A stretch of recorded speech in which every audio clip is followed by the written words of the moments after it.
Welcome to FIL Your Boots. Covering critical times of the season, FIL hosts industry experts, colleagues, and most importantly, local farmers like yourself, bringing you useful insights and different perspectives to help you drive performance on farm.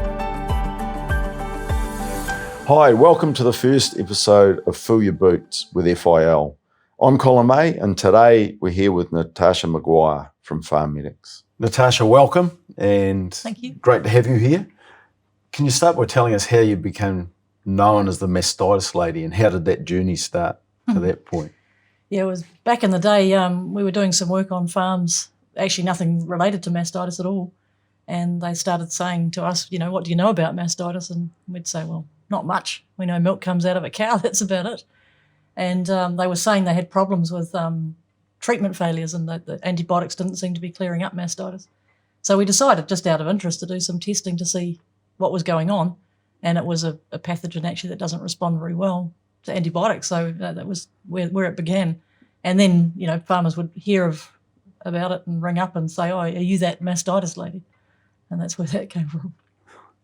You certainly started to develop quite a reputation. And I've been very lucky to do some work with you over the last few years. Prior to working with you, I had no idea what CNS was. If you'd asked me how much Ecoli mastitis we got in New Zealand, we thought it was a rare pathogen. You're testing in there. What have you learnt from the testing you've done and the pathogen profiles within New Zealand?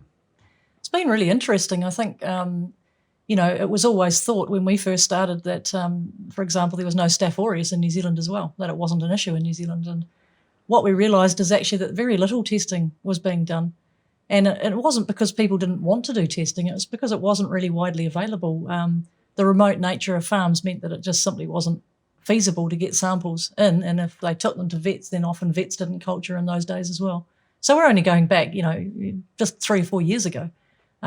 Most vets would then send the samples in, and so farmers weren't getting results back for 2 weeks, and this is where the problem started. So testing just really wasn't a viable option. Why should farmers know what the pathogens are? That's a really good question. So aside from testing, I think initially the focus for testing was just with regards to treatment of the pathogen to know if an antibiotic would work. But what we very quickly realised is it goes beyond that. Knowing the pathogen is really a crucial piece of the puzzle, if you like, for a farmer's mastitis picture, just to know what the path is for that cow and also where the origin of that infection came from. So it's not just about that cow anymore. The cow in front of you has mastitis. She needs a pathway with her, whether it's with a drug, without a drug, what the probability of a cure is, but really importantly is how to prevent other herd mates from becoming infected with the same pathogen, because often these things run in a pattern. So there's a pattern of things that have happened that lead to this infection, and there are going to be other cases the same because of something that we're doing, a systematic failure. So without identifying that pathogen, we really have no idea what we're dealing with and how to stop new cases. So give me some examples around that. Like you've got, let's walk through this pathogen. Everybody knows about Strep urus. Strep urus, yeah, we all know about that.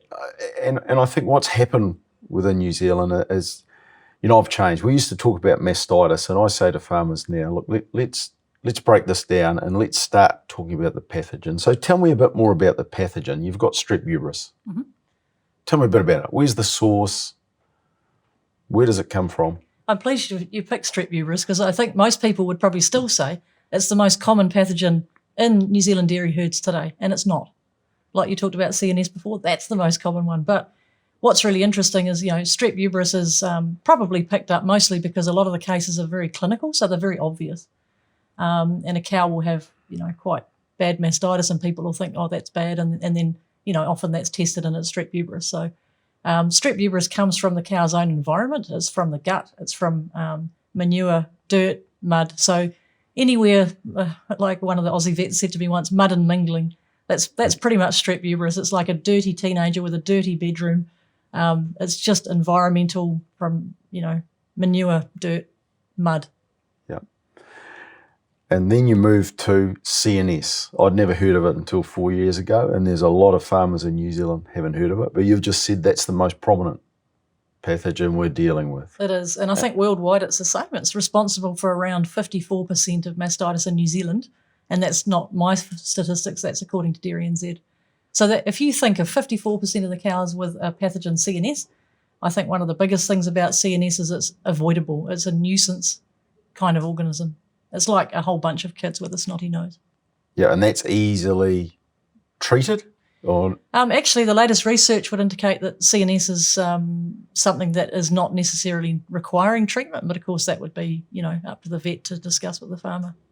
So this CNS will definitely elevate cell counts. That'll have an impact. Definitely. Yep, it elevates the bulk tank cell count, and it's seldom involved in clinical cases of mastitis, even though 54% of the cases of mastitis in New Zealand were CNS. If we look at Dairy NZ stat, that means clinical. A lot of the time there's going to be subclinical CNS, and that really pushes cell counts up, but often it's not clinical. So that gives you a wider view that there's a lot of CNS involved in herds. One that I used to say to farmers regularly was, we just don't get E. coli in New Zealand. I now know that's not correct, but one of the funniest things I remember was being with you at a field day in the Manawatu, and you telling a farmer that, the E. coli has quite a high prevalence in New Zealand, and the guy threw his arms in the air and said, no, that'll just kill the cows. Mm-hmm. Not true. No, not true. E. coli is actually responsible for a lot of moderate cases of mastitis that clear up by themselves. So, 1 minute the cow's got something, the next minute she hasn't because she's knocked it on the head. Unfortunately, with E. coli, and I guess there's a whole family of bacteria involved with the classification E. coli, some of them make a toxin, and it's actually the toxin that makes the cow very sick. So what often happens is the cow's immune response will be strong. It'll kill the bacteria, but the endotoxin and the bacterial cell wall actually is what almost kills the cow, makes the cow very, very sick. So that doesn't happen with all cases of E. coli. Most of them you wouldn't even know that it was E. coli. Right. And we're seeing more E. coli in New Zealand. Like we're getting more barns, feed pads. Is that increasing the prevalence? Certainly, I think intensification elevates the risk of E. coli mastitis. I think also that we're just doing more testing, to be frank. So a lot of the time it was just assumed it was just mastitis, and nobody was really testing. Now that there's more testing being done, we know there's a lot more prevalence of E. coli. So what was assumed in the spring, there used to be posters on the walls at farms that would say, it's spring, it's going to be strep uterus, use this drug. That's just so oversimplified. Yeah. It's really not funny. But the focus coming on drug use has meant that testing is becoming more normalised, and now that we are testing more, we're seeing a lot more of it. Yeah, and look, I can go back, I think it was the 2018 spring, we had an exceptionally wet spring in New Zealand, and we had a lot of milk quality problems coming from E. coli. That will affect the bulk tank. Yes, it can. Yeah. As I say, these symptoms are not always the ones you think of. So when a cow is severely ill, often, an investigation is done as to what that cow had. And so that's where that reputation that E. coli kills cows came from, is because some of those cases were E. coli and they were so severe that they sort of etch in your memory.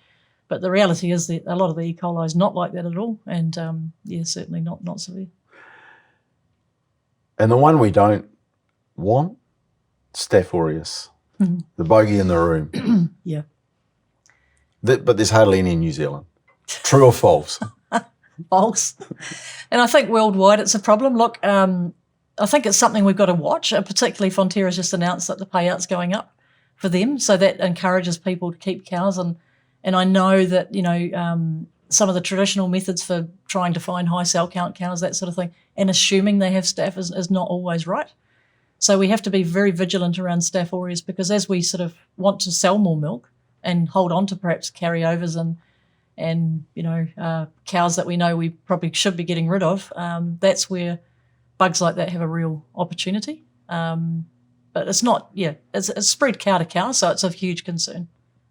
Every milking, let's face it, in most New Zealand sheds, at least 10 cows, at least 10. Some sheds it's more like 20 a day are sharing a set of cups.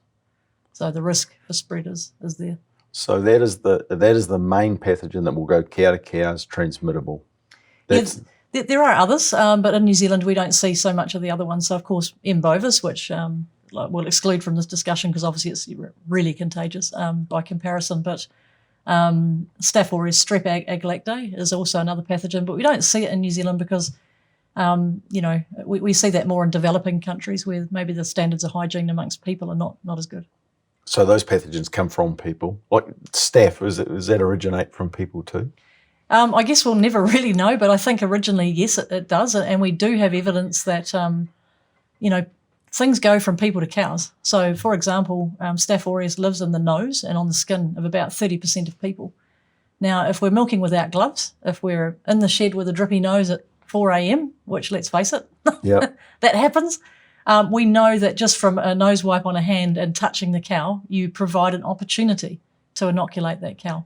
It doesn't mean that will inoculate the cow, but the opportunity is definitely there. And if we think back in time, issue with smallpox, for example, smallpox never affected people that milk cows because often the people were actually infected with cowpox and they had an immunity to the smallpox. Now, the cowpox came from the cow to the people, so it's a two-way street. Every time we're interacting with another living organism, we've got an opportunity to spread disease. There's a couple other things. We dealt with a client of ours before Christmas with a Protothicker outbreak. That was not a nice situation. Protothicker, where does that come from?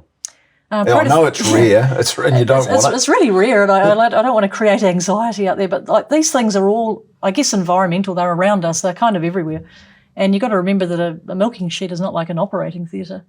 So Protothicker is actually an algae. It's not a bacteria at all. And where it comes from is anywhere that there's kind of, green slime, basically. So it can come from standing water. It can come from, a lot of farms in New Zealand are still using for their water source, natural water sources like dams or creeks, river water that's not chlorinated. So that's an opportunity for that algae to be present.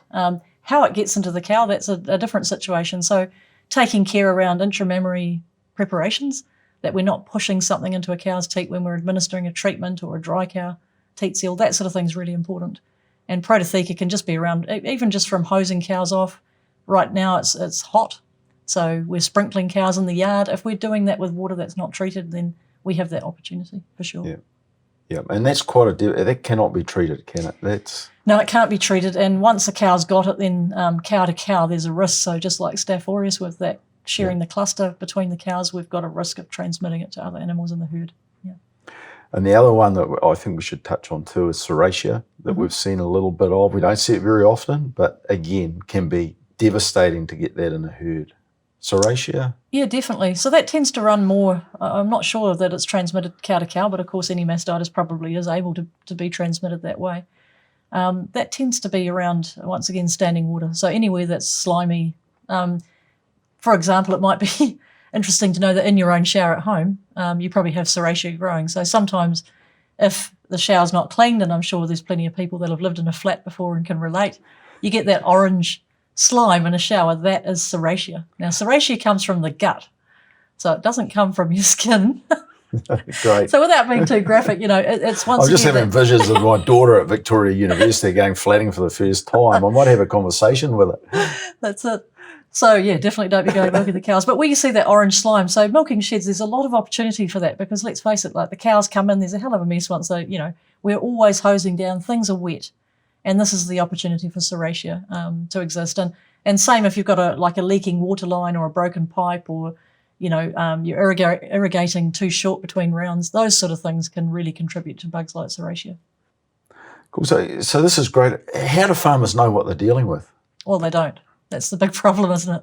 So from our side, testing is really your best bet. So we developed Checkup back in whenever it was, 2014, to look at something that farmers could have cow side so that they could actually see. Because, like I said before, the problem with even going off farm to get testing means someone has to go into town, get cleaned up and, take it somewhere. And then the time delay between getting the results back was just too long.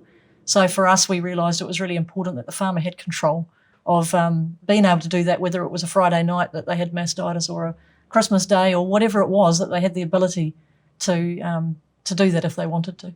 So they can do their own individual testing of cows. I've seen a lot of testing. Typically, they've taken those samples, they've taken them to a vet. Why do they get no results so often? That's something that comes back quite often. Quite frustrating. You take a sample, goes away, 3 or 4 days later, comes back, no result. Okay, there's a couple of possibilities there. One is that nothing grew. So that can often happen when we talked about E. coli before, sort of hit and run organism where it's there and it's gone. Can also happen sometimes with CNS where the cows actually got on top of it. So if nothing grew, it could be one of those things. If we get a lot of no growth, though, we'd be a little bit concerned about that, why that was happening. And then, of course, we've got a monitoring program in place for M. bovis in New Zealand. We're lucky. That would be one of the considerations. But if it's a no result because the sample's contaminated, is that what you were meaning? Yeah. Could it be contaminated? Yeah. Taking that sample is important, isn't it? Taking the sample, I mean, the reality is it doesn't matter if the vet's testing the sample or the farmer's testing the sample. The farmer's taking the sample. So I think what's of concern there is we need, of course, the teat to be cleaned. So that would be cleaned with maybe teat spray first, alcohol wipe, and then the foremilk stripped before the sample is taken. Why that's important is in the street canal of the teat, there's a lot of just things that'll be in there, bacteria, that are not actually a feature of what's in the udder. So we want to make sure what we're seeing is actually from inside the cow, from the udder, not from the outside of the teat or the dirty hand or whatever. And if we can get a nice clean sample and test it on site, we've got an advantage because, like I said, we didn't take the sample in an operating theatre. This is taken in a cow shed. So anything that's in the background, the trouble with taking a sample and sending it somewhere is that background noise. Milk is such a supportive nutrient. It'll grow those bacteria in the background to the point where you can't really see what was there in the first place. There'll just be so much other stuff. And that's really disappointing because the farmer goes to the effort to take the sample, gets no result back, then he's none the wiser, like what was that about? It just cost me $30 or whatever at the vets and or the lab that I sent it to and I've got nothing. So then it sort of, leads to, I guess, farmers saying, well, why should I test? It's just a waste of time. So no result could be because the cow's own immune system has already dealt to that pathogen. Yes, and that happens quite a lot. That happens a lot with CNS and E. coli. Mm-hmm. And the way that sample's taken is very, very important to be hygienic. Very important, yeah. And I think, to be honest, if you can't take a clean sample and you're getting frustrated about that, what we need to remember is that if we're doing any intramammary treatments or teat sealing cows or dry cow therapy, we need to have the same level of hygiene. So if we're not able to take a clean milk sample, then we've really got to look at what are our processes, because that's also going to lead to problems with treatments and things as well. I remember 3 years ago you gave us some help with the farmer in Southland that had a problem that was at his wit's end. He'd been farming for a long time, a guy I class as a very good farmer, and he couldn't find anything. And it came back as yeast. I remember that case. You remember that case? So yeast, I'd never ever heard of it. Yeast in cows. Yeah, it just shows you, in the beginning, people just used to say to us, we just need to know if it's staph or strep. You need to know so much more than that because it helps you identify your problems. In that particular case, the poor guy was a low somatic cell count farmer, good farmer, was supplying a co-op that was new, rejected on his first 8 batches of milk, graded for somatic cell count. And he was sort of questioning the new dairy company how were they testing the milk. Yeah. But when we looked, because his problem was subclinical, once again, when we actually looked into it in the bulk tank, there was a lot of yeast. And it turned out from 12 cows through RMT testing that we found, 8 of them had yeast. And that was something that he had actually pushed in during the dry cow administration. So like we talked about, that sample preparation, the integrity of the sample, knowing how to clean teats before you're doing anything with them, whether it's teat seal, dry cow, antibiotic treatment, or taking a sample for culture, really important skill. So we'll have farmers listening to this that are, maybe battling, like we're seeing it now towards the end of the season, battling with a high cell count. What's the first step you do to actually try and rectify that? Even if they're testing clinical cases of mastitis, that's going to give you a guide. Yes. But how would you address that? I think what we need to remember is there's 2 things. There are a lot of pathogens that don't actually give clinical symptoms, or very seldom. Staph aureus and CNS are good examples of that. Strep disgalactose is a good example of that. So if we tend to look for clinicals, if we're always looking for the worst offenders, we're going to find bugs like E. coli, bugs like Strep uterus, and bugs like E. coli and Strep uterus, really the main ones you're probably going to find. You're probably not going to see much of anything else. Yeah. So if we get that clinical picture, it is a little bit like an iceberg, that we're just looking at that tip of the iceberg all the time, and we're never addressing what's happening below the surface of the water, which in the case of an iceberg, it is really like mastitis, that 90% of that mass is under the water. And that's what's lying in the bulk tank with our subclinical cows that we're not even looking at.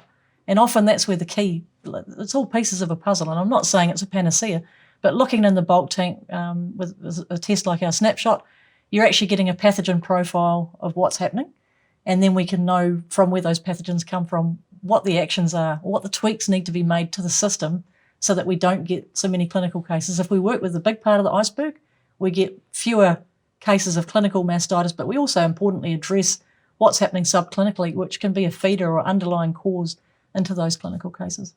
Yeah, so just looking at the clinical cases can give you a guideline, but is not necessarily exactly what's happening. It's not the whole picture. It's not the whole picture. So a lot of the time, it's not going to be. I'll give you one example. In Southland, we were dealing with a farm earlier this year. They were having a lot of Ecoli mastitis, so they were testing a lot of Ecoli mastitis. Never had this problem before. Where's it coming from? And what we realised when we looked in their bulk tank, they had a lot of teat end damage.